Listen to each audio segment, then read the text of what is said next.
করেছিলেন। তার ইসলাম কবুলের পূর্বে নাম ছিল আব্দুল উজ্জা।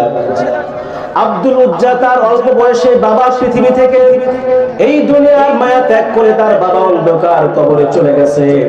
আব্দুল উজ্জার বাবা পৃথিবীর ভিতরে নাই। আব্দুল উজ্জার অনেক ধন সম্পদ ছিল, কিন্তু বাবা তার ছোট্ট বয়সে রেখে তার বাবা মারা যাওয়ার কারণে আব্দুল উজ্জার সেই সম্পদের মালিক আর সে হতে পারে নাই। তার চাচা ছিল কাফের। আব্দুল উজ্জা তখন ঈমান গ্রহণ করে নাই। যখন বড় হয়ে গেছে শুনতে পেল মদিনা মুনাওয়ারার ভিতরে একজন নবী এসেছে, একজন রাসূল এসেছে, হেদায়েতের বাণী নিয়ে, তাওহীদের বাণী নিয়ে, রিসালাতের বাণী নিয়ে এমন একজন নবী আগমন করেছে যার সান্নিধ্যে কোনো মানুষ যায় ওই মানুষটা আর সাধারণ কোনো মানুষ থাকে না, ওই মানুষটার সাথে সাথে জান্নাতি মানুষ হয়ে যায়। বলি সুবহানাল্লাহ। ও মুসলমান, আল্লাহ রাসূলের হাতে যদি কেউ হাত রাখে, আল্লাহ রাসূলের হাতে হাত রেখে যদি কেউ মুসলমান হয়ে যায়, বলেন তো তার কি আর কোনো চিন্তা থাকতে পারে নাকি? আব্দুল উজ্জা তখন মুসলমান হয় নাই। যখন শুনছেন নবী এসেছেন, আব্দুল উজ্জা চলে গেছেন নবীর দরবারে। নবীর দরবার থেকে ইসলাম কবুল করে চলে এসেছে। আল্লাহ রাসূলের দরবার থেকে আসার পরে যখন তার চাচাকে জানায়া দিল আমাদের মদিনার ভিতরে একজন নবী এসেছে যার নাম হলো মুহাম্মাদুর রাসূলুল্লাহ সাল্লাল্লাহু আলাইহি ওয়াসাল্লাম, তিনি বললেন আমি তার হাতে হাত রেখে মুসলমান হয়েছি। যখন এই কথা বলেছেন চাচার রাগ মাথার উপরে উঠে গেছে। আব্দুল উজ্জার চাচা বলে তুমি যেহেতু ইসলাম কবুল করেছো, তুমি যেহেতু ইসলাম ধর্ম গ্রহণ করেছো, সুতরাং আমার বাড়িতে তোমার আর কোনো স্থান নাই, তুমি আর এই বাড়িতে থাকতে পারবে না। আব্দুল উজ্জাকে বললেন তুমি এই বাড়ি থেকে বের হয়ে যাও, কিন্তু শর্ত হলো একটা, তোমার নামে যত ধন সম্পদ আছে আমি চাচা হিসাবে বলি তোমার ধন সম্পদ গুলো সবগুলো আমি চাচাকে দিয়ে দিতে হবে। আব্দুল উজ্জা সেদিন এক বাক্যে বলেছিল চাচা শোনেন, আমি যেহেতু আল্লাহর রাসূলের হাতে হাত রেখে ঈমান গ্রহণ করেছি, আল্লাহর হাবিবকে ভালোবেসে ঈমান গ্রহণ করেছি, কালিমা পড়ে তাওহীদ আর রিসালাতের উপরে বিশ্বাস স্থাপন করেছি, সুতরাং আমার সমস্ত ধন সম্পদ আপনাকে দিয়ে দিলাম। তবু আমি যেই নবীর হাত ধরে ঈমানের কালিমা পড়েছি সেই ঈমানের কালিমা আমি আব্দুল উজ্জা ত্যাগ করতে পারি না। চিৎকার দিয়ে বলেন সুবহানাল্লাহ। আমার ভাইয়েরা গভীর মনোযোগ দিতে হবে। আব্দুল উজ্জা সেদিন আল্লাহ রাসূলের হাতে হাত রেখে ঈমান আনার কারণে তার সমস্ত ধন সম্পত্তি তার চাচাকে দিয়েছিল। এমনকি যখন সে রওনা দিয়েছে নবীর দরবারে চলে যাবে, আব্দুল উজ্জার চাচা বলে ভাতিজা দাঁড়াও, আর একটা জিনিস তোমার কাছে আছে। আব্দুল উজ্জা বলে চাচা আমি তো সব কিছু আপনাকে দিয়ে দিলাম, সব কিছু দিয়ে দিলাম, তারপরে আবার আমার কাছে কি পাওনা আছে? আব্দুল উজ্জার চাচা বলে ভাতিজা তোমার গায়ের ভিতরে যেই পোশাকটা রয়েছে ওই পোশাকটা আমি তোমাকে কিনে দিয়েছিলাম, সুতরাং ওই পোশাকটাও তুমি আমাকে ফেরত দিয়ে দাও। আব্দুল উজ্জা বলে চাচা আপনার কাছে এই পোশাকটা আমি ভিক্ষা চাই, কেননা এই পোশাকটা যদি আমি আপনাকে খুলে দেই তাহলে তো আমি ল্যাংটা হয়ে যাব, উলঙ্গ হয়ে যাব, আমার এই ইজ্জত আবরু সবকিছু মানুষ দেখবে।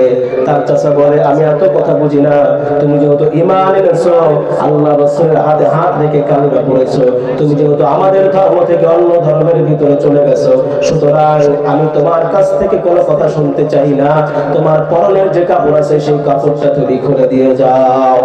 আব্দুল উজ্জা বলেন রাসূলের হাতে হাত রেখে কালিমা পড়েছি, ঈমান আনয়ন করেছি, সুতরাং আমি ঈমান বিক্রি করতে পারবো না। আল্লাহু আকবার। আল্লাহ রাসূলের হাতে হাত রেখে কালিমা পড়ার কারণে তার ধন সম্পত্তি সব চলে গেল, তার গায়ের পোশাকটাও সে সাথে সাথে খুলে দিল। উলঙ্গ অবস্থায় দৌড় দিয়ে মায়ের দরবারে চলে গেছে। বৃদ্ধ মা ঘর থেকে বের হয়েছে। আব্দুল উজ্জার এমন অবস্থা দেখে বলে বাবা তোমাকে কে উলঙ্গ করলো, কে তোমাকে এই অবস্থা করলো? বলে আমার চাচা, আমি রাসূলের হাতে হাত রেখে কালিমা পড়ার কারণে আমার চাচা আমার সমস্ত ধন সম্পত্তি নিয়ে নিয়েছে, এমনকি আমার গায়ের পোশাকটা পর্যন্ত খুলে রেখে দিয়েছে। মা বলে তুমি যেহেতু ইসলাম কবুল করেছো, সুতরাং তোমার এই বাড়িতে আর কোনো জায়গা হবে না, কিন্তু তুমি আমার সন্তান হওয়ার কারণে একটি চাদর, একটি কম্বল বা চাদর বলা হয়েছে, সেই কম্বল 2 টুকরা করে কম্বলটা তার দিকে ছুঁড়ে দিলেন। আব্দুল উজ্জা সেই কম্বলটা চিরে 2 ভাগ করে একটা দিয়ে উপরে আব্রু ডাকলেন, আর একটা দিয়ে তার নিচের লজ্জাস্থান ডাকলেন। এমন অবস্থায় আল্লাহ রাসূলের দরবারে চলে গেলেন, দৌড় দিয়ে আল্লাহ রাসূলের দরবারে চলে গেলেন। আল্লাহ রাসূল দেখেন তার এরকম করুণ অবস্থা। আল্লাহ রাসূল জিজ্ঞাসা করে, আব্দুল উজ্জা রে, আজকে তুমি যেহেতু ইসলাম করেছো, ইসলাম কবুল করেছো, এজন্য তোমার নাম আজকে থেকে আব্দুল উজ্জা না, আজকে থেকে তোমার নাম হলো আব্দুল্লাহ জুল বাজাদাইন। বলেন সুবহানাল্লাহ। জুল বাজাদাইন শব্দের অর্থ হলো 2 কম্বলের অধিকারী, অর্থাৎ তার উপরে একটা অংশ ছিল আর নিচে একটা অংশ ছিল। তিনি যখন আল্লাহ রাসূলের দরবারে চলে গেলেন, আল্লাহ রাসূলের দরবারে অনেক দিন থাকলেন। থাকার পরে যখন যুদ্ধ হলো, যুদ্ধের ময়দানে যাওয়ার পরে তিনি সেখানে যুদ্ধ করলেন, সব সাহাবীদের সাথে যুদ্ধ করে তিনি যখন হায়াত জিন্দেগি শেষ হয়ে গেল, তিনি যেদিন দুনিয়ার মায়া ত্যাগ করে চলে যাবেন, সেদিন সাহাবায়ে কেরাম বলেন যে আব্দুল্লাহ জুল বাজাদাইনের কাফনের কাপড় দেওয়ার মতো এমন কোন কাপড় তখন ছিল না। দেখা গেল যে তার যে 2 টুকরা কাপড় ছিল, আল্লাহ রাসূল বলেন সেই 2টা দিয়ে তার কাপড়ের ব্যবস্থা করে দাও। আল্লাহ রাসূল বলেন, সাহাবীরা বলেন, তখন আব্দুল্লাহ জুল বাজাদাইনের এরকম উপরের অংশ যদি মাথা পর্যন্ত ঢাকতে যায়, তাহলে এদিকে বের হয়ে যায়, এদিকে যদি ঢাকতে যায় মাথার দিকে বের হয়ে যায়। এমন অবস্থায় তার মাথা ঢেকে দেওয়া হলো। আর ওই সময় ইতখির নামক একটি গাছ ছিল, সেই গাছ দিয়ে আব্দুল্লাহ জুল বাজাদাইনের সমস্ত শরীরটা ঢেকে কাফনের কাপড় বানাইয়া তারপরে তাকে দাফন করা হয়েছিল। বলেন সুবহানাল্লাহ।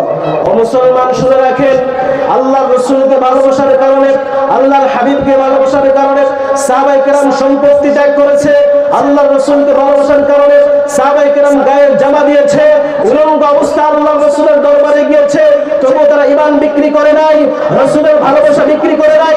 সুতরাং হোসেনপুরের মুসলমান শুনতে হবে, জানতে হবে, আপনাকে মানতে হবে, আল্লাহর রাসূলকে ভালোবাসতে গেলে হামলা আসতে পারে, মামলা আসতে পারে, কিন্তু আল্লাহর রাসূলকে, আমরা আল্লাহর রাসূল থেকে জুদা হতে চাই না। কারা কারা রাজি, দুটি হাত তুলে আল্লাহকে দেখায় দাও। লিল্লাহি তাকবীর।